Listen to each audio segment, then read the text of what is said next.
Ya, begini. Jadi memang ada ibadah-ibadah seperti dalam kondisi pandemi kita nggak bisa kumpul di masjid dalam kondisi-kondisi tertentu, umpamanya ya. Begitu wabah masif, tapi kan mungkin hanya beberapa hari, tapi tetap ada jamaah, jumlahnya sangat sedikit sekali. Menurut saya begini, yang disyariatkan untuk kurban tetap dijalankan, walaupun kita tidak hadir kan kita bisa wakilkan.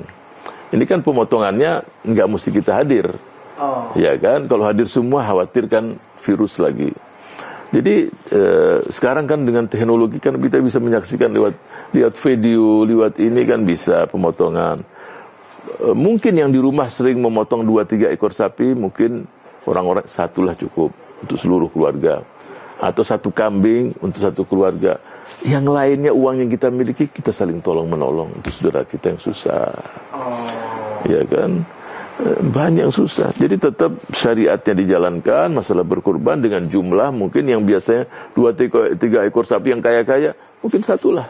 Yang 2 apa lain bagikan beras, bagian sembako, bagian ini, supaya mereka juga nggak stres sudah kondisi begini.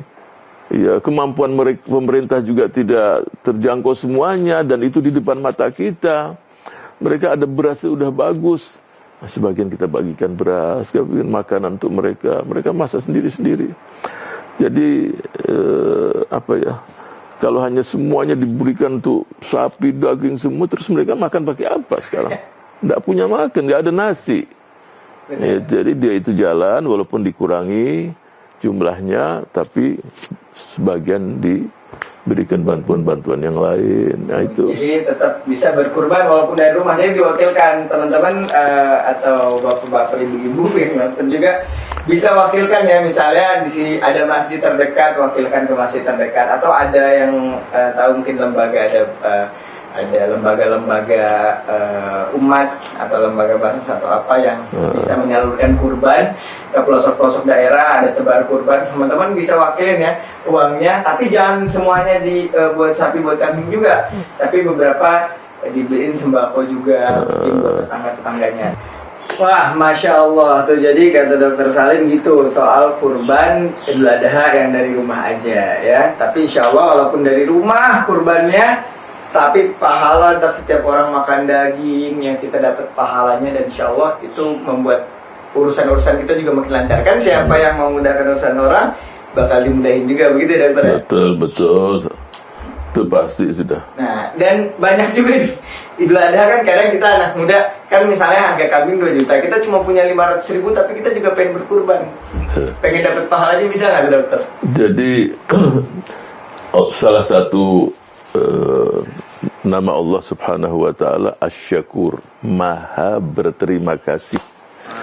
Jadi tidak ada seseorang berbuat sesuatu yang dibawa, kalau berbuat satu tidak mungkin dibalas oleh Allah 1. Pasti syakur, berterima kasih. 1 dibalas 10, 100, bahkan bisa berlipat ganda. Punya 500.000, kepingin ikut berkorban, udahlah kumpulin beberapa orang, silakan. Ya, artinya dengan catatan dia ingin berkorban daging. Tapi kalau saran saya di zaman saat ini pandemi, mungkin diberikan beras. Bisa juga tuh ya? Iya, dianterin ke rumah-rumah yang susah. 500.000 kan sudah hampir berapa, 50 kilo beras. 50 ya 10, hampir 50 kilo. Bisa dibagikan 5 keluarga, datengin sendiri satu-satu, walaupun mungkin dengan prokes juga. Itu setiap yang menerima itu mungkin melihat anak muda membawakan beras, itu mungkin mau menangis dia, tersentuh dia. Jadi kondisi begini mungkin menurut saya sih sarannya nggak mesti dengan daging, ya mungkin mereka menantikan beras, diantar ke rumahnya, dikasih uang dengan beras beda tuh dari segi psikologi, jiwa kejiwaan seseorang. Iya, bawa beras 10 kilo, bawa uang 100.000, beras itu dia udah melihat 10 kilo, bisa sepekan dia makan sama anak-anaknya. Coba. Secara psikologis dia di rumah ada beras itu udah dia nyaman. So di masyarakat kita ini kalau ada beras, walaupun dengan sambal dengan apa, dia udah masyarakat yang menerima lah. Indonesia kan beras, yang penting nasi. Nasi. Jadi kondisi begini ini penting sekali, penting untuk kita itu berbagi. Jadi nggak perlu. Ada juga yang nggak punya apa-apa tapi ingin, ya kan? Nggak punya apa-apa, bantu dalam pemotongan. Dia ahli motong, udahlah. Aku yang potongin, aku nggak minta upah apa-apa. Aku mudah-mudahan dapat pahala. Ya, biar Allah yang balas gitu ya.